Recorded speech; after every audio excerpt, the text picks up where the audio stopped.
Congratulations. How does that feel? Yeah, a bit of a surprise, to be honest. I think if you look at the other nominees, you know, and I think there's a few boys on there who've been very unlucky not to be into the top, you know, the top four. But it's funny. I think I mentioned it to Pricey a bit ago. You know, I think if you look back at the start of the year, I think the first two games, after, you know, the way I played the first two games, I was looking for new employment. I was terrible, and I spoke to Pricey and I said, you know, kind of, you know, stick with me. I know I'm better than this. And yeah, thankfully, you know, we've come good as a team, and we've had a good year. You know, it makes it easier for me, you know, when the boys are doing a good job up top, and you know, if each player's playing well, it makes the team perform well. And like I said, I think we've probably used 23, 24 players this year, and you know, a good number of them could have been up for this award. So yeah, it's, you know, it's nice to get it, but like I say, it's you know, something a lot of the other boys could have won as well.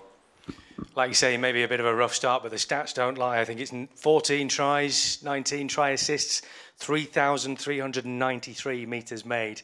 That's some pretty good going. Yeah, like I say, you know, a lot of it, you know, a lot of what I do is kind of on the back of, you know, what the boys in front of me do. You know, if the halves are running well, if the forwards are winning the ruck, it makes my decisions, you know, on the edge with the 3v2s a lot easier, or 2v1s and that sort of stuff. And you know, the big boys in the middle, if they're putting kick pressure on, it makes an easier catch for me, and it's easier to bring the ball back. So, like I say, a lot of the stuff I do is down to a lot of the good work what the other boys do in front of me.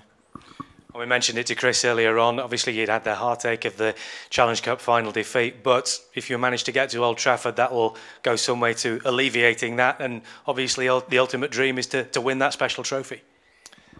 Yeah, Illy mentioned it. You know, you know, as a club, I think we've been there 3 times, and we've come up short 3 times. And I think every time we've been there, we've been in a good position to win the game, and we've kind of fell away in the second half. And I think one of the things this year, I think Price has brought a different mentality to what we've had in previous years. And you know, I think if we can get ourselves in them good positions, I think we've shown this year that we don't often give them up too easily. And you know, like I say, hopefully we can, you know, knock these next couple of performances off and get back to Old Trafford and, like I said, bring some history home.